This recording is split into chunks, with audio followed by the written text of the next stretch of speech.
Hello dear students, നിമിക്സ് അക്കാദമിയുടെ മറ്റൊരു വീഡിയോയിലേക്ക് സ്വാഗതം. ഇന്നത്തെ വീഡിയോയിൽ നമ്മൾ ഡിസ്കസ് ചെയ്യാൻ പോകുന്നത് Calicut university FIUGP 5th semester BCom major paper ആയിട്ടുള്ള മാനേജ്മെൻറ്റ് അക്കൗണ്ടിങ്ങിലെ മൊഡ്യൂൾ 2 ആണ്. ഓക്കെ, സോ നമ്മൾ മൊഡ്യൂൾ 1ൻ്റെ ഒരുപാട് ക്ലാസ്സുകൾ ചെയ്തിട്ടുണ്ട്. സോ ഇത് മൊഡ്യൂൾ 2 ആണ്. മൊഡ്യൂൾ 2 എന്ന് പറഞ്ഞാൽ റേഷ്യോ അനാലിസിസ്. ഈ ഒരു 4 മൊഡ്യൂളിൽ ഏറ്റവും ഇമ്പോർട്ടൻ്റ് ആയിട്ടുള്ളൊരു മൊഡ്യൂളാണ് മൊഡ്യൂൾ നമ്പർ 2 റേഷ്യോ അനാലിസിസ് എന്ന് പറയുന്നത്. ഓക്കെ, അപ്പോൾ ഈ ഒരു ഏരിയയിൽ നിന്ന് ഒരുപാട് പ്രോബ്ലം ചോദിക്കാനുള്ള ചാൻസും ഉണ്ട്. അറ്റ് ദ സെയിം ടൈം ഒരുപാട് തിയറി ക്വസ്റ്റ്യനും പ്രോബ്ലം ക്വസ്റ്റ്യൻസും ഒക്കെ വരുന്ന ഒരു ഏരിയയാണ്. അപ്പോൾ രണ്ടും ഈക്വൽ ഇമ്പോർട്ടൻസിൽ പഠിച്ചെങ്കിൽ മാത്രമേ തിയറിയും പ്രോബ്ലവും നന്നായിട്ട് വർക്കൗട്ട് ചെയ്യാൻ വേണ്ടി പറ്റുള്ളൂ. ഓക്കെ, അപ്പോൾ നിങ്ങളുടെ ടെക്സ്റ്റ് ബുക്ക് വാങ്ങി യൂസ് ചെയ്യുന്നവരാണെങ്കിൽ ടെക്സ്റ്റ് ബുക്കിൽ ഒരുപാട് ഇക്വേഷൻസ്, ഒരുപാട് തിയറീസ്, ഒരുപാട് സ്റ്റെപ്സ് ഒക്കെ കൊടുത്തിട്ടുണ്ട്. പലർക്കും ഡൗട്ടാവും.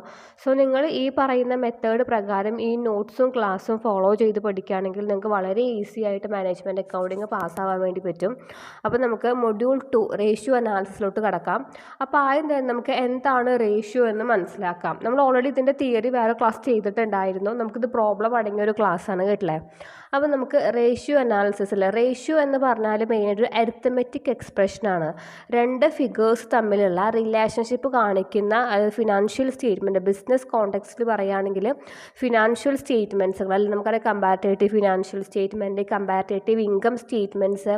സോ അതിൻ്റെയൊക്കെ ഫിനാൻഷ്യൽ പൊസിഷനും ഫിനാൻഷ്യൽ അനാലിസിസിനൊക്കെ വേണ്ടിയിട്ട് യൂസ് ചെയ്യുന്നൊരു അരിത്തമെറ്റിക് ഒരു എക്സ്പ്രഷനാണ് നമ്മുടെ റേഷ്യോ അനാലിസിസ് എന്ന് പറയുന്നത്. Okay, accounting ratio may be defined as an arithmetic expression of relationship between two figures contained in financial statements. അപ്പം എപ്പോഴും ഫിനാൻഷ്യൽ സ്റ്റേറ്റ്മെൻറ്റിൻ്റെ പൊസിഷൻസും അതിൻ്റെ അനാലിസിസിനൊക്കെ വേണ്ടിയിട്ടാണ് മെയിനായിട്ട് റേഷ്യോ അനാലിസിസ് യൂസ് ചെയ്യുന്നുണ്ടാവുക. നമുക്കതിൻ്റെ ഒബ്ജക്റ്റീവ്സ് നോക്കാം. വളരെ ക്വിക്കായിട്ട് അതിൻ്റെ ഒബ്ജക്റ്റീവ്സ് പറഞ്ഞു പോവാം. ഫസ്റ്റ് പറയുന്നത് study liquidity position of business. അതായത് ഒരു ബിസിനസ്സിൻ്റെ ലിക്വിഡിറ്റി പൊസിഷൻ മനസ്സിലാക്കാൻ, ആ ബിസിനസ്സിൻ്റെ പെർഫോമൻസ് മനസ്സിലാക്കാൻ നമ്മൾ യൂസ് ചെയ്യുന്നുണ്ടാകും. അതേപോലെ തന്നെ analyse capital structure and long term solvency പൊസിഷന്. ആ ഒരു ബിസിനസ്സിൻ്റെ അല്ലെങ്കിൽ ആ ഒരു ഫേമിൻ്റെ ക്യാപിറ്റൽ സ്ട്രക്ചർ എങ്ങനെയാണ്, അവരുടെ പൊസിഷൻ എങ്ങനെയാണ്, ഗ്രോത്ത് എങ്ങനെയാണ്, അതൊക്കെ മനസ്സിലാക്കുന്നതിന് ഈ ഒരു ഫിനാൻഷ്യൽ സ്റ്റേറ്റ്മെൻറ്റ്സ് നന്നായിട്ട് യൂസ് ചെയ്യുന്നുണ്ട്. അടുത്ത ഒബ്ജക്റ്റീവാണ് ഓപ്പറേഷണൽ എഫിഷ്യൻസി. ബിസിനസ്സിൻ്റെ എഫിഷ്യൻസി അറിയാൻ വേണ്ടി സഹായിക്കുന്നുണ്ടാകാം. പിന്നെ കമ്പാരിസണും അതേപോലെ തന്നെ മാർക്കറ്റ് പെർഫോമൻസും അനലൈസ് ചെയ്യാൻ വേണ്ടിയിട്ട് പറ്റും. ഓക്കെ, അപ്പോൾ ഇത്രയാണ് വളരെ സിംപ്ലിഫൈഡ് ആയിട്ട് നമുക്ക് ഒബ്ജക്റ്റീവ്സ് ഉള്ളത്. ബിസിനസ്സിൻ്റെ പൊസിഷൻ മനസ്സിലാക്കാൻ, ബിസിനസ്സിൻ്റെ ക്യാപിറ്റൽ സ്ട്രക്ചർ അറിയാൻ വേണ്ടിയിട്ട്, അതിൻ്റെ എഫിഷ്യൻസി അറിയാൻ വേണ്ടിയിട്ട്, അതേപോലെ തന്നെ മാർക്കറ്റ് പെർഫോമൻസ് കമ്പയർ ചെയ്യാൻ വേണ്ടിയിട്ടൊക്കെയാണ് മെയിനായിട്ട് റേഷ്യോ അനാലിസിസുകൾ നമ്മൾ യൂസ് ചെയ്യുന്നുണ്ടായിരിക്കുക. ഓക്കെ, ഇനി നമുക്ക് ഡിഫറെൻറ്റ് ടൈപ്സ് ഓഫ് റേഷ്യോസുകൾ പഠിക്കാനുണ്ട്. വളരെ ഇമ്പോർട്ടൻ്റ് ആണ് ഡിഫറെൻറ്റ് ടൈപ്സ് ഓഫ് റേഷ്യോസും അതേപോലെ തന്നെ അതിൻ്റെ ഇക്വേഷൻസ്. പല റേഷ്യോസും ഉണ്ട്, അതിൻ്റെ അണ്ടറിൽ വരുന്ന പല പല സബ് റേഷ്യോസുകളും ഉണ്ട്. അപ്പോൾ അതിൻ്റെ എല്ലാം തന്നെ ഇക്വേഷൻ പഠിക്കണം, പ്രോബ്ലം ചെയ്യാൻ പഠിക്കണം. വളരെ ഒരു ഇമ്പോർട്ടൻറ്റ് ടാസ്ക്കാണത്.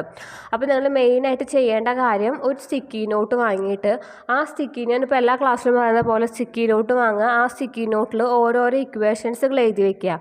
അല്ലെങ്കിൽ ഒരു ടു ഡു ലിസ്റ്റോ അല്ലെങ്കിൽ ഒരു ചെറിയൊരു ഹാൻഡ് ബുക്ക് വാങ്ങിച്ചിട്ട് ഈ ഒരു മൊഡ്യൂൾ 2 മാത്രം വരുന്ന ഇക്വേഷൻസ് നമുക്ക് ഏകദേശം ഒരു 35+ ഇക്വേഷൻസ് പഠിക്കാനുണ്ട്. അപ്പോൾ ആ ഇക്വേഷൻസ് പെട്ടെന്ന് നമുക്ക് ചോദിച്ച ഓരോ ഇക്വേഷൻ കിട്ടണം. ഇക്വേഷൻ പഠിച്ചാൽ നമുക്ക് പ്രോബ്ലം ചെയ്യാൻ വളരെ എളുപ്പമാണ്. അപ്പോൾ അതുകൊണ്ടാണ് ഞാൻ ഈ ഒരു ട്രിക്ക് പറയുന്നത്. സ്റ്റിക്കി നോട്ട്സിൽ അല്ലെങ്കിൽ ചെറിയൊരു ഹാൻഡ് റിട്ടൺ ബുക്കിലോ നിങ്ങൾ എല്ലാ ഇക്വേഷൻസും എഴുതി വെച്ചാൽ നല്ല ഈസി ആയിട്ട് ഇക്വേഷൻസ് ഓർത്തെടുക്കാൻ വേണ്ടി പറ്റും. ഓക്കെ, അപ്പോൾ നമുക്ക് റേഷ്യോസിനെ മെയിനായിട്ട് നമുക്ക് 3 ഹെഡ് പഠിക്കാറുണ്ട്. മെയിനായിട്ട് 3 ഹെഡാണ് വരുന്നത്. ഫസ്റ്റ് പറയുന്നത് ഒന്നാമത്തത് ഫിനാൻഷ്യൽ സ്റ്റേറ്റ്മെൻറ്റ് ബേസ്, ട്രഡീഷണൽ ക്ലാസിഫിക്കേഷൻ്റെ ബേസിൽ, അതേപോലെ തന്നെ ഫംഗ്ഷൻ്റെ ബേസിൽ, പിന്നെ ഇമ്പോർട്ടൻ്റ് ബേസിൽ. ഈ 3ൻ്റെയും ബേസിലാണ് റേഷ്യോനെ ക്ലാസിഫൈ ചെയ്ത് വരുന്നത്. ഇനി ഇതിൽ തന്നെ നമുക്ക് പല ഏരിയകളായിട്ട് അഗെയിൻ വീണ്ടും ഡിവൈഡ് ചെയ്യും. ഓക്കെ, അപ്പോൾ ഷോർട്ട് ടേം ഫിനാൻഷ്യൽ പൊസിഷൻ, ഒരു ഫേമിൻ്റെ ഷോർട്ട് ടേം ഫിനാൻഷ്യൽ പൊസിഷന് അനലൈസ് ചെയ്യാമെങ്കിൽ ലിക്വിഡിറ്റി പൊസിഷനൊക്കെ മനസ്സിലാക്കാൻ വേണ്ടി നമ്മൾ യൂസ് ചെയ്യുന്ന ഒന്നാണ് ലിക്വിഡിറ്റി റേഷ്യോ എന്ന് പറയും. ഓക്കെ, വളരെ ഇമ്പോർട്ടൻ്റ് ആണ് ലിക്വിഡിറ്റി റേഷ്യോ. അപ്പോൾ നമുക്കിതിൽ ലിക്വിഡിറ്റി റേഷ്യോ പഠിക്കാനുണ്ട്, കറണ്ട് റേഷ്യോ പഠിക്കാനുണ്ട്, ക്വിക്ക് റേഷ്യോ, ആണ് നമുക്ക് ഡിഫറെൻറ്റ് ടൈപ്സ് റേഷ്യോസിൽ വരുന്നുണ്ടായിരിക്കും. അപ്പോൾ ഷോർട്ട് ടേം ആയിട്ടും ലോങ് ടേം ആയിട്ടൊക്കെ ഒരു ഫിനാൻഷ്യൽ പൊസിഷൻ അറിയുന്നതിൽ ഏറ്റവും ഇമ്പോർട്ടൻ്റ് ആണ് ലിക്വിഡിറ്റി റേഷ്യോ എന്ന് പറയുന്നത്. ഓക്കെ, സോ ഞാനിവിടെ ഓരോന്നിൻ്റെയും ഇക്വേഷനെ പെട്ടെന്ന് മനസ്സിലാൻ വേണ്ടി എഴുതിയിട്ടുണ്ട്.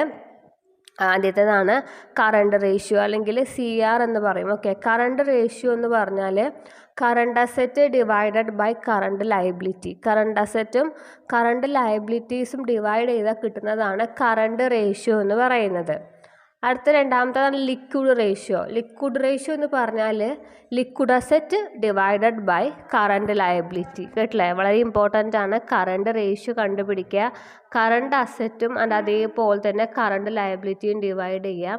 ലിക്വിഡ് റേഷ്യോ കണ്ടുപിടിക്കാൻ ലിക്വിഡ് അസറ്റും അതേപോലെ തന്നെ കറണ്ട് ലയബിലിറ്റിയും ഇക്വേഷൻ മാറിപ്പോയിട്ട് liquid asset equal liquid ratio equal liquid asset divided by current liability. Okay, പിന്നെ ആബ്സല്യൂട്ട് ലിക്വിഡ് റേഷ്യോ ഉണ്ട് കണ്ടുപിടിക്കാൻ. അപ്പോൾ ആദ്യത്തെ മെയിൻ ഇമ്പോർട്ടൻ്റ് ആയിട്ട് വരുന്ന 3 റേഷ്യോ ആണ് നമ്മുടെ ഫിനാൻഷ്യൽ റേഷ്യോയിൽ വരുന്ന 3 റേഷ്യോ ആണ് current ratio, liquid ratio, absolute liquid ratio. Okay, so current ratio കണ്ടുപിടിക്കാനുള്ള ഇക്വേഷൻ ഞാൻ പറഞ്ഞു. കറണ്ട് അസറ്റും കറണ്ട് ലയബിലിറ്റീസും തമ്മിൽ ഡിവൈഡ് ചെയ്താൽ നമുക്ക് കിട്ടുന്നതാണ് കറണ്ട് റേഷ്യോ എന്ന് പറയുന്നത്. ഓക്കെ, അപ്പോൾ കറണ്ട് റേഷ്യോ കണ്ടുപിടിക്കുന്നത് നിങ്ങൾക്ക് ഏതൊക്കെയാണ് കറണ്ട് അസറ്റ് എന്ന് അറിയണം കേട്ടോ. അതിന് നിങ്ങൾക്ക് ഏതൊക്കെയാണ് കറണ്ട് ലയബിലിറ്റീസ് എന്ന് അറിയണം അല്ല. ഇതൊക്കെ അറിഞ്ഞെങ്കിൽ മാത്രമേ നമുക്ക് കറണ്ട് റേഷ്യോസ് കണ്ടുപിടിക്കാൻ വേണ്ടി പറ്റുള്ളൂ. അപ്പോൾ നമുക്ക് ഫിക്സ്ഡ് അസറ്റ് ഒന്നും തന്നെ കറണ്ട് അസറ്റിൽ വരില്ല. ലാൻഡ്, ബിൽഡിംഗ് അതൊക്കെ ഒഴിച്ചിട്ട് വരുന്ന ബിൽസ് റിസീവബിള്, ഡെപ്റ്റേഴ്സ് അതൊക്കെയാണ് നമുക്ക് കറണ്ട് അസറ്റിൽ ഉൾപ്പെടുത്താൻ വേണ്ടി പറ്റുക. കറണ്ട് ലയബിലിറ്റി ആകുമ്പോൾ ബിൽസ് പേയബിള്, ക്രെഡിറ്റേഴ്സ് അതൊക്കെയാണ് കറണ്ട് ലയബിലിറ്റീസിൽ വരിക. ഓക്കെ, സോ നമുക്കൊരു ക്വസ്റ്റ്യൻ നോക്കാം. The total working capital of a firm is 50,000 and current asset 25,000 and current liability 25,000. Calculate CR. CR means current ratio. അപ്പോൾ ഇവിടെ നമുക്ക് വർക്കിംഗ് ക്യാപിറ്റൽ വന്നിട്ടുണ്ട്. Working capital 50,000 ആണ്. Current അസറ്റും കറണ്ട് ലയബിലിറ്റിയും നമുക്ക് 25,000 ആണ് അല്ലേ. അപ്പോൾ നമുക്ക് എന്ത് കണ്ടുപിടിക്കണം? നമുക്ക് CR കണ്ടുപിടിക്കണം. സോ CR കണ്ടുപിടിക്കാനുള്ള equation current asset divided by current liability. അതായത് 25,000 ആണ് കറണ്ട് അസറ്റ്, കറണ്ട് ലയബിലിറ്റിയും 25,000 എന്ത് ചെയ്യണം? അപ്പോൾ current asset divided by current liability എന്നിവിടെ എഴുതി കാണിക്കാം, ശ്രദ്ധിക്കുക. Current asset divided by current liability അതായത് 25,000. ഓക്കെ, 25,000 ഡിവൈഡ് ചെയ്യുമ്പോൾ നമുക്ക് ആൻസർ 1 കിട്ടും. ഓക്കെ, ക്ലിയർ ആയില്ലേ? ഇനി നമുക്ക് അടുത്ത ഒരു ക്വസ്റ്റ്യൻ നോക്കാം. ഒന്നും കൂടിയും ലിക്വിഡ് റേഷ്യോ കണ്ടുപിടിക്കാനുള്ള ക്വസ്റ്റ്യനാണ്. ഓക്കെ, ലിക്വിഡ് അതുകൊണ്ട് തന്നെ ഓൾറെഡി ഇവിടെ ഇക്വേഷൻ ഞാനിവിടെ എഴുതി വെച്ചു. ലിക്വിഡ് അസറ്റിൽ നിന്ന് കറണ്ട് ലയബിലിറ്റീസ് കുറച്ചാൽ നമുക്ക് കിട്ടുന്നതാണ് ലിക്വിഡ് റേഷ്യോ എന്ന് പറയുന്നത്. From the following information calculate liquidity ratio. Liquidity ratio നമ്മൾ കണ്ടുപിടിക്കണം. ലിക്വിഡിറ്റി റേഷ്യോ കണ്ടുപിടിക്കാൻ നമുക്ക് കുറച്ച് കാര്യം തന്നിട്ടുണ്ട് ഇവിടെ. അപ്പോൾ ഇത് വെച്ചിട്ട് വേണം നമ്മൾ ലിക്വിഡിറ്റി റേഷ്യോ കണ്ടുപിടിക്കാൻ വേണ്ടിയിട്ട്. Okay, sundry debtors 60,000, marketable securities 40,000, cash in hand 10,000, sundry creditors 90,000, bills payable 20,000. Okay, അപ്പോൾ ഇത്രയും തന്നിട്ടുണ്ട്. സോ ഇത് വെച്ചിട്ട് നമുക്ക് എന്താ ഇതിൽ നിന്ന് നമുക്ക് ലിക്വിഡ് അസറ്റും കറണ്ട് ലയബിലിറ്റീസും വേർതിരിക്കണം. ഓക്കെ, അപ്പോൾ കറണ്ട് ലയബിലിറ്റീസിൽ ഫസ്റ്റ് വരുന്ന ആളാണ് ആര്? സൺട്രി ക്രെഡിറ്റേഴ്സ് അല്ലേ.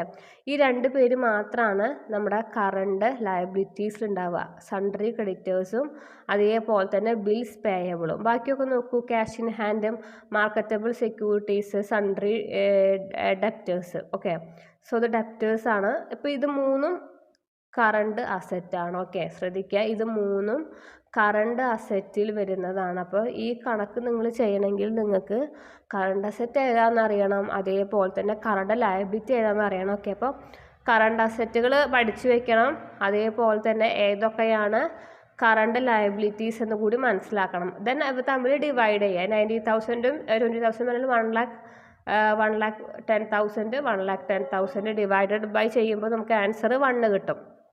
ഓക്കെ, ഇതൊക്കെ വളരെ സിമ്പിളായിട്ട് വരുന്ന കുറച്ച് ക്വസ്റ്റ്യൻസ് ആണ്. ഇനി നമുക്ക് കുറച്ചും കൂടി ടഫായിട്ട് വരുന്നുണ്ടാവുക. അടുത്തൊരു ക്വസ്റ്റ്യൻ ആണ്, from the following information calculate current ratio. Okay, current ratio തന്നിക്കുന്നത്, കറണ്ട് റേഷ്യോ എന്ന് പറഞ്ഞാൽ current asset divided by current liability ആയിരുന്നു. ഇവിടെയും sundry creditors 90,000, bills payable 20,000, stock 1,20,000, sundry debtors 60,000, securities 40,000, cash at bank 10,000. Okay, so ഇതിൽ നമുക്ക് മനസ്സിലായത് നമ്മുടെ current liability എന്ന് പറഞ്ഞാൽ ആകെ ക്രെഡിറ്റേഴ്സും ബിൽസ് പേയബിളും, അതും 1,10,000 ആണ്. ബാക്കി സ്റ്റോക്ക്, സൺഡ്രി ഡെപ്റ്റേഴ്സ്, സെക്യൂരിറ്റീസ് തമ്മിൽ ആഡ് ചെയ്യുമ്പോൾ നമുക്ക് കറണ്ട് അസറ്റുകളായിട്ട് നമുക്ക് കിട്ടുന്നത് 2,50,000 ആണ്. ഓക്കെ, അപ്പോൾ 2,50,000 ഡിവൈഡഡ് ബൈ 90,000 ചെയ്താൽ നമുക്ക് 2.7 നമ്മുടെ കറണ്ട് റേഷ്യോ ആയിട്ട് കിട്ടും. ഓക്കെ, അപ്പോൾ കറണ്ട് റേഷ്യോ കിട്ടാൻ ഇത്രയും എളുപ്പമാണ്. കറണ്ട് അസറ്റിൽ നിന്ന് കറണ്ട് ലയബിലിറ്റീസുകൾ ഡിവൈഡ് ചെയ്താൽ മതി. സോ നമുക്ക് കറണ്ട് റേഷ്യോ 2.7 ആണ് കിട്ടിയിട്ടുള്ളത്. അടുത്തത് ഇനി നമ്മൾ പഠിക്കുന്ന ഒരു പുതിയ റേഷ്യോ ആണ്. അപ്പോൾ ഈ 3 റേഷ്യോ നിങ്ങൾക്ക് മനസ്സിലായെന്ന് വിചാരിക്കുന്നു. കേട്ടില്ല, ഏതൊക്കെയായിരുന്നു?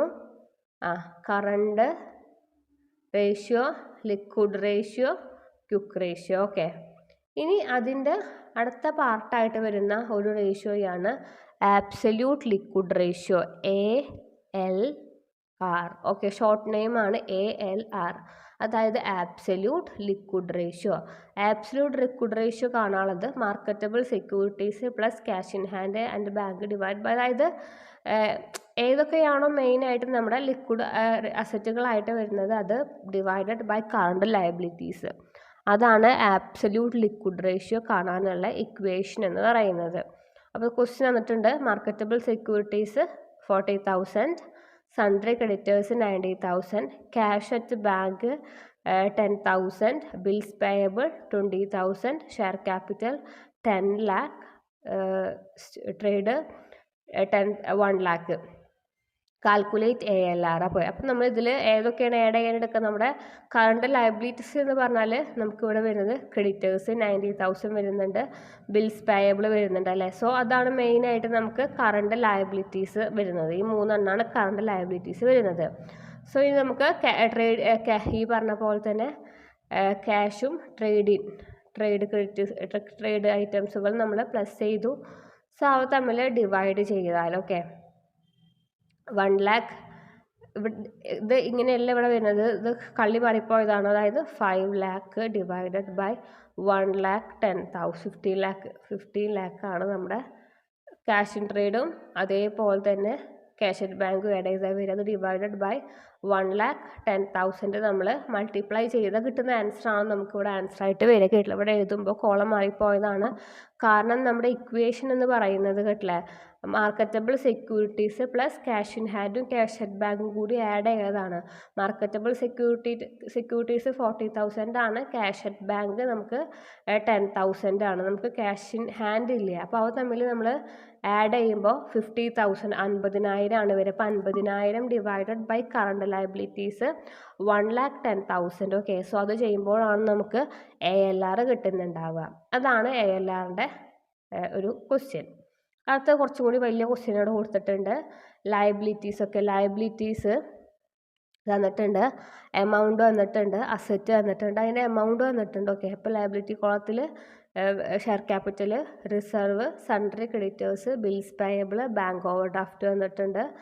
അസറ്റിൽ fixed asset, stock, debtors, cash at bank. Okay, അപ്പോൾ ഇങ്ങനെ ഒരു ക്വസ്റ്റ്യൻ കണ്ടാൽ നിങ്ങൾ ആദ്യം മനസ്സിലാക്കേണ്ട കാര്യം എന്ന് വെച്ചാൽ ഈ ലയബിലിറ്റീസിലും അതേപോലെ തന്നെ അസറ്റിലും ഏതൊക്കെയാണ് കറണ്ട് അസറ്റ് വരുന്നത്. വെരി ഇമ്പോർട്ടൻ്റ് ആണ് കേട്ടില്ലേ, ഏതൊക്കെയാണ് കറണ്ട് അസറ്റ് വരുന്നത് ആൻഡ് അതേപോലെ തന്നെ ഏതൊക്കെയാണ് ഫിക്സ്ഡ് അസറ്റ് വരുന്നത് നിങ്ങൾ എന്ത് ചെയ്യണം, മനസ്സിലാക്കി വെക്കണം. കേട്ടില്ലേ, മനസ്സിലാക്കി വെക്കണം. അതേപോലെ ലയബിലിറ്റീസ് കോളത്തിൽ ഏതൊക്കെയാണ് കറണ്ട് ലയബിലിറ്റീസും ഏതൊക്കെയാണ് ഫിക്സ്ഡ് അങ്ങനെ നോൺ കറണ്ട് ലയബിലിറ്റീസ് എന്ന് എന്ത് ചെയ്യണം, നിങ്ങൾ മനസ്സിലാക്കി വെക്കണം. അത് രണ്ടും മനസ്സിലാക്കിയാൽ മാത്രമേ പ്രോബ്ലം ചെയ്യാൻ വേണ്ടി പറ്റുള്ളൂ. ഓക്കെ, അപ്പോൾ നമ്മൾ ഇവിടെ ഡാറ്റ തന്നിട്ടുണ്ട്. ഇത് വെച്ചിട്ട് വേണം നമ്മൾ കറണ്ട് റേഷ്യോ കാണാൻ, ലിക്വിഡ് റേഷ്യോ കാണാൻ, ആബ്സല്യൂട്ട് ലിക്വിഡ് റേഷ്യോ കാണാൻ. ഓക്കെ, അപ്പോൾ ഇങ്ങനത്തെ ഒരു ക്വസ്റ്റ്യന് എക്സാമിന് ഷുവറാണ്. ഈ ഒരു ക്വസ്റ്റ്യൻ പഠിച്ചാൽ ബാക്കി നിങ്ങൾക്ക് ഈ റേഷ്യോസിൽ നിന്ന് എന്ത് ക്വസ്റ്റ്യൻ ചോദിച്ചാലും നിങ്ങൾക്ക് ചെയ്യാൻ വേണ്ടി പറ്റും.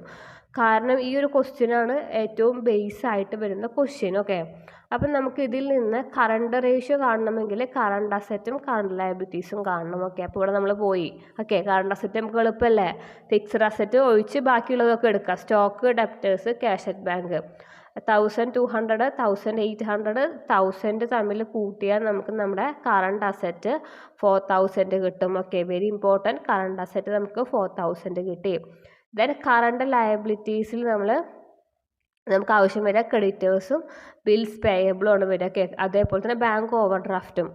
ഈ 3 ഐറ്റംസ് ആണ് കറണ്ട് ലയബിലിറ്റീസിൽ വരുന്നത്.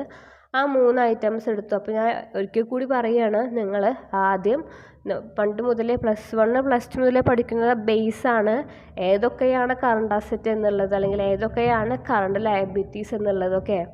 അപ്പോൾ അത് മറന്നു പോയവരാണെങ്കിൽ അതൊന്നും കൂടി പഠിച്ച് പൊടി തപ്പിയെടുക്കണം. കാരണം കറക്റ്റായിട്ട് ഏതൊക്കെയാണ് കറണ്ട് അസറ്റുകളെന്നും കറണ്ട് ലയബിലിറ്റീസ് എന്നുകൂടി മനസ്സിലായെങ്കിൽ മാത്രമേ എനിക്ക് പ്രോബ്ലം ചെയ്യാൻ വേണ്ടി പറ്റുള്ളൂ. ഓക്കെ, അപ്പോൾ നമ്മൾ കറണ്ട് അസറ്റും കറണ്ട് ലയബിലിറ്റീസും കണ്ടുപിടിച്ചു. ദെൻ അത് ഡിവൈഡ് ചെയ്തു. നമുക്ക് 2.5 ആണ് നമ്മുടെ കറണ്ട്. അപ്പോൾ നമുക്ക് ഈ ഒരു ആൻസർ കിട്ടി. ഇനി നമുക്ക് ലിക്വിഡ് റേഷ്യോ കാണണം. ഓക്കെ, അപ്പോൾ ലിക്വിഡ് റേഷ്യോ കാണാൻ അത് കണ്ടുപിടിക്കാനുള്ള ഇക്വേഷന് liquid asset divided by current liabilities. Okay, liquid asset എന്ന് പറഞ്ഞാൽ മെയിനായിട്ട് 2 കാര്യങ്ങൾ, നമ്മൾ മാർക്കറ്റബിൾ സെക്യൂരിറ്റീസും അതേപോലെ തന്നെ ആ 2 കാര്യങ്ങളാണ് മെയിനായിട്ട് നമ്മൾ ലിക്വിഡ് അസറ്റ് കണ്ടുപിടിക്കാൻ വരുന്നുണ്ടാവുക. അപ്പോൾ അത് നമുക്ക് അവ തമ്മിൽ നമ്മൾ എന്ത് ചെയ്തു, ആഡ് ചെയ്തിട്ട് എടുക്കാം.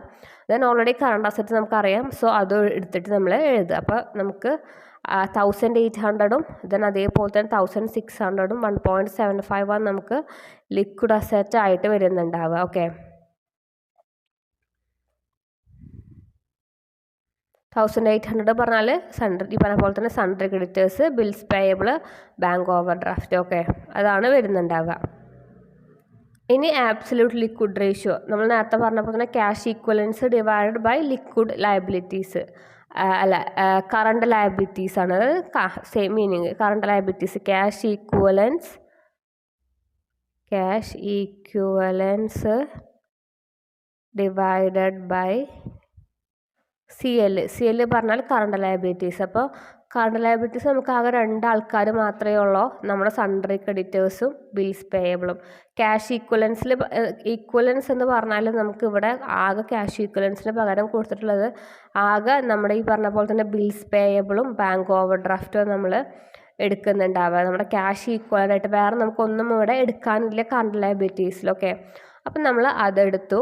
എന്നിട്ട് നമ്മളത് ഡിവൈഡ് ചെയ്യുക. 1000 ഡിവൈഡഡ് ബൈ 600 + 200 1.25 നമുക്ക് കിട്ടും. ഓക്കെ, അപ്പോൾ ഇത് വളരെ ബേസിക് ആയിട്ട് വരുന്ന ചെറിയൊരു പ്രോബ്ലമാണ്. മെയിനായിട്ട് ഇവിടെ മനസ്സിലാക്കി വെക്കേണ്ടത് ഏതൊക്കെയാണോ കറണ്ട് അസറ്റിൽ വരിക അല്ലെങ്കിൽ ഏതൊക്കെയാണോ കറണ്ട് ലയബിലിറ്റീസിൽ വരിക നമ്മൾ നോക്കി വെക്കേണ്ടത്. ഇനി അടുത്തൊരു ക്വസ്റ്റ്യൻ കൂടി നോക്കാം. From the following information of ABC limited. അപ്പോൾ ABC ലിമിറ്റഡ് എന്ന കമ്പനിയുടെ ഇൻഫോർമേഷൻസ് കൊടുത്തിട്ടുണ്ട്. നെറ്റ് സെയിൽസ് 3 lakh ആണ്. കോസ്റ്റ് ഓഫ് ഗുഡ്സ് സോൾഡ് 2,20,000 ആണ്. Operating expense 20,000. Annual interest 12,000. Calculate interest coverage ratio. Okay, അപ്പോൾ അടുത്ത പഠിക്കേണ്ട റേഷ്യോ വന്നു interest coverage ratio. Very important ആണ് interest coverage ratio. Interest coverage ratio നമ്മൾ ക്വിക്കായിട്ട് ICOR എന്നാണ് അതിൻ്റെ ഷോർട്ട് നെയിമായിട്ട് വരുന്നത്. അത് കണ്ടുപിടിക്കേണ്ട ഇക്വേഷനാണ് EBIT divided by annual interest on ഡെപ്റ്റ്. ഓക്കെ, അതൊരു ഇക്വേഷനാണ്. അത് കൂടായിട്ട് വരുന്നതാണ് operating profit divided by annual interest on deposit. Okay, അപ്പോൾ ഈ 2 ഇക്വേഷൻ നമ്മൾ ഇൻട്രസ്റ്റ് കവറേജ് റേഷ്യോ കണ്ടുപിടിക്കാൻ വേണ്ടി പഠിക്കണം. EBIT divided by annual interest അല്ലെങ്കിൽ operating profit divided by annual interest on deposit. Okay, ഇനി നമ്മൾ പ്രോബ്ലം ചെയ്യാൻ വേണ്ടി പോവുകയാണ്. ഇതിൽ നിന്ന് നമ്മൾ EBIT കണ്ടുപിടിക്കണം. ഓക്കെ, അപ്പോൾ നമുക്ക് ആദ്യത്തെ നമുക്ക് EBIT എന്ന് പറഞ്ഞാൽ earnings before interest and tax. Earnings before interest and tax. Okay, അപ്പോൾ ഇത് നമ്മൾ കണ്ടുപിടിക്കുക എങ്ങനെയെന്ന് വെച്ചാൽ അതിൻ്റെ ഒരു ഇക്വേഷൻ ഉണ്ട്, അതിപ്പോൾ നിങ്ങൾ നോക്കി വെച്ചു. EBIT കണ്ടുപിടിക്കാൻ ആദ്യം നെറ്റ് സെയിൽസ് എഴുതും. ഓക്കെ, നെറ്റ് സെയിൽസ് എഴുതി ആ നെറ്റ് സെയിൽസിൽ നിന്ന് നെറ്റ് സെയിൽസ് മൈനസ് അതിൽ നിന്ന് cost of goods sold, CGS എന്ന് പറഞ്ഞാൽ cost of goods sold, then അതിൽ നിന്ന് ഓപ്പറേറ്റിംഗ് എക്സ്പെൻസസുകൾ കുറയ്ക്കുക. Okay, operating expenses. അപ്പോൾ ആ ഓപ്പറേറ്റിംഗ് എക്സ്പെൻസും കുറച്ചിട്ട് നമുക്ക് കിട്ടുന്നതാണ് ഇവിടെ കണ്ടില്ലേ നമ്മുടെ EBIT, അതായത് earnings before interest and tax. Okay, അപ്പോൾ ഇതാണ് അതിൻ്റെ ഒരു ഇക്വേഷൻ എന്ന് പറയുന്നത്. ഓക്കെ, ആദ്യം നെറ്റ് സെയിൽസ്, അതിൽ നിന്ന് കോസ്റ്റ് ഓഫ് ഗുഡ്സ് സോൾഡ്, അതിൽ നിന്ന് നമ്മുടെ ഓപ്പറേറ്റിംഗ് എക്സ്പെൻസ് എന്ന് പറഞ്ഞാൽ അത് may be selling and administration ആകാം. ഓക്കെ, സെല്ലിങ് എക്സ്പെൻസ് ആകാം, അല്ലെങ്കിൽ അഡ്മിനിസ്ട്രേഷൻ എക്സ്പെൻസ് ആവാം, ഓഫീസ് എക്സ്പെൻസ് ആവാം. അതൊക്കെയാണ് ആയിരിക്കാം മെയിനായിട്ട് ഓപ്പറേറ്റിംഗ് എക്സ്പെൻസിൽ വരുന്നുണ്ടാവുക. അപ്പോൾ അത് പ്രകാരം നമ്മൾ ക്വസ്റ്റ്യനിൽ നമുക്ക് നെറ്റ് സെയിൽസ് 3 lakh ആയിരുന്നു, അതിൽ നിന്ന് CGS കുറച്ചു, അപ്പോൾ നമുക്ക് 80,000 കിട്ടി. അതിൽ നിന്ന് ഓപ്പറേറ്റിംഗ് എക്സ്പെൻസ് 20,000. ഒക്കെ ഇവിടെ ക്വസ്റ്റ്യനിൽ ഓപ്പറേറ്റിംഗ് എക്സ്പെൻസ് 20,000. സോ നമ്മൾ ആ 20,000 കുറച്ചു, അപ്പോൾ നമുക്ക് EBIT കിട്ടി. നമുക്ക് EBIT കിട്ടിയത് 60,000 ആണ് നമുക്ക് EBIT കിട്ടിയത്. ഓക്കെ, അതിൽ നിന്ന് നമ്മൾ എന്ത് കുറയ്ക്കണം, പിന്നെ നമ്മുടെ 12,000 എന്ന് പറഞ്ഞാൽ ആനുവൽ ഇൻട്രസ്റ്റ് ഓൺ ഡെപ്റ്റ്. ഓക്കെ, സോ അത് നമുക്ക് ക്വസ്റ്റ്യനിൽ ഡയറക്റ്റ് തന്നിട്ടുണ്ട്. ആനുവൽ ഇൻട്രസ്റ്റ് ഓൺ ഡെപ്റ്റ് 12,000 ഡയറക്റ്റ് തന്നിട്ടുണ്ട്. അപ്പം നമ്മൾ എന്ത് ചെയ്തു, അതും എഴുതി. അപ്പോൾ നമുക്കെല്ലാം കിട്ടി, EBITയും കിട്ടി, ആനുവൽ ഇൻട്രസ്റ്റ് ക്വസ്റ്റ്യനിൽ തന്നിട്ടുണ്ട്. ആ തമ്മിൽ ഡിവൈഡ് ചെയ്തപ്പോൾ നമുക്ക് എന്ത് കിട്ടി, ഇൻട്രസ്റ്റ് കവറേജ് റേഷ്യോ നമുക്ക് 5 കിട്ടി. ഓക്കെ, അപ്പോൾ ഈ ഒരു പ്രോബ്ലം നോക്കി വെക്കണം, സിമ്പിളാണ്, സ്റ്റെപ്സ് മനസ്സിലാക്കിയാൽ മതി. ഓക്കെ, ആദ്യം EBIT കണ്ടുപിടിക്കുക, ബാക്കി ക്വസ്റ്റ്യനിൽ തന്നിട്ടുണ്ടാകും. അപ്പോൾ സ്റ്റെപ്സ് കണ്ടുപിടിച്ചാൽ ബാക്കി നമുക്ക് ചെയ്യാൻ എളുപ്പമാണ്. ഇനി നമ്മൾ അടുത്ത് പഠിക്കേണ്ട ഒരു റേഷ്യോയാണ് ആക്ടിവിറ്റി റേഷ്യോ അല്ലെങ്കിൽ ടേൺ ഓവർ റേഷ്യോ എന്ന് പറയും. ഓക്കെ, ആക്ടിവിറ്റി റേഷ്യോ അഥവാ ടേൺ ഓവർ റേഷ്യോ എന്ന് പറയുന്നത്. അപ്പോൾ ആക്ടിവിറ്റി റേഷ്യോ അല്ലെങ്കിൽ ടേൺ ഓവർ റേഷ്യോ എന്ന് പറഞ്ഞാൽ ഒരു മാനേജ്മെൻറ്റ്, ഓക്കെ, അവർ എത്ര ഷോർട്ട് ടേമിലോട്ടും ലോങ് ടേമിലോട്ടും എത്ര റിസോഴ്സസുകൾ യൂസ് ചെയ്തു, അതാണ് ആക്ടിവിറ്റി ടേൺ ഓവർ റേഷ്യോ എന്ന് പറയുന്നത്. Activity ratio. Okay, activity ratio indicates the efficiency of management use resources both short term or long term. Okay, resources both short term or long term, അതാണ് activity ratio എന്ന് പറയുന്നത്. Okay, activity ratio indicates the efficiency of management use both long term or short term ratio.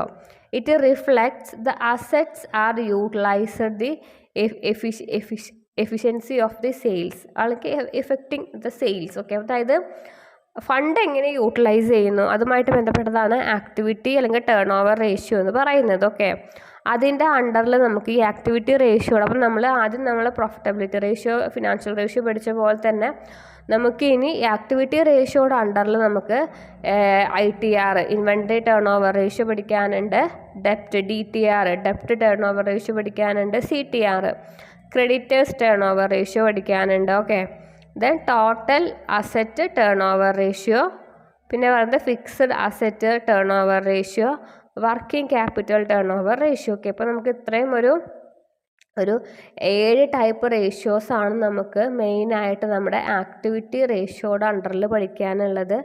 ഇതിന് ഓരോന്നിനും equation ഉണ്ട്, ഓരോ ഇക്വേഷനും കാണാതെ പഠിച്ചു വെക്കേണ്ടതാണ്. ഓക്കെ, അപ്പോൾ ITR DTR ഡെപ്റ്റ് ടേൺ ഓവർ റേഷ്യോ ആണ് DTR, credit turnover ratio ആണ് CTR, then total asset ratio, fixed asset ratio, working capital ratio, ഇങ്ങനെയാണ് കൊടുത്തിട്ടുള്ളത്. അപ്പോൾ നമുക്ക് ഓരോന്നിൻ്റെയും ക്വസ്റ്റ്യനിലോട്ടും അല്ലെങ്കിൽ അതിൻ്റെ ഇക്വേഷനിലോട്ട് നമുക്ക് കടക്കാം. ആദ്യത്തേത് inventory turnover ratio. Okay, inventory turnover ratio കണ്ടുപിടിക്കുക. Cost of goods sold divided by average inventory. Cost of goods sold divided by average inventory ആണ് നമ്മുടെ inventory turnover ratio, ITR. Okay, ഇനി വേറൊരു കാര്യം കൂടിയും, ITRനെ പറയുന്ന വേറെ പേരാണ് STR. STR എന്ന് പറഞ്ഞാൽ stock turnover ratio. Stock turnover ratio. Okay, അത് ഒന്ന് നോട്ട് ചെയ്ത് വെച്ചോ. ITRന് പറയുന്ന വേറെ പേര് stock turnover ratio. Okay, അപ്പോൾ ഇക്വേഷൻ ഇമ്പോർട്ടൻ്റ് ആണ്, പഠിച്ചു വയ്ക്കുക. ഇതല്ലായിട്ട് വേറൊരു ഇക്വേഷനാണ് CGS, cost of goods sold divided by closing inventory. Okay, ഞാൻ CGSനെ ഷോർട്ടാക്കിയിട്ട് എപ്പോഴും കോസ്റ്റ് ഓഫ് ഗുഡ്സ് സോൾഡിന് CGS എന്നാണ് പറയുക. കോസ്റ്റ് ഓഫ്, അതിവിടെ എഴുതാം, ഗുഡ്സ് സോൾഡ്. ഓക്കെ, അപ്പോൾ കോസ്റ്റ് ഓഫ് ഗുഡ്സ് സോൾഡ് കണ്ടുപിടിക്കുക. നെറ്റ് സെയിൽസിൽ നിന്ന് ഗ്രോസ് പ്രോഫിറ്റ് കുറയ്ക്കുക. ഓക്കെ, നെറ്റ് സെയിൽസിൽ നിന്നും ഗ്രോസ് പ്രോഫിറ്റ് കുറച്ചാലാണ് നമുക്ക് എന്ത് കിട്ടുള്ളൂ? കോസ്റ്റ് ഓഫ് ഗുഡ്സ് സോൾഡ് കിട്ടുള്ളൂ. അല്ലെങ്കിൽ വേറൊരു ഇക്വേഷനുണ്ട് കോസ്റ്റ് ഓഫ് ഗുഡ്സ് സോൾഡ് കണ്ടുപിടിക്കാൻ. Opening stock plus purchase plus direct expense minus closing stock. Okay, opening stock plus purchase plus direct expense minus closing stock ചെയ്താൽ നമുക്ക് CGS കിട്ടും. CGS, cost of goods sold കിട്ടും.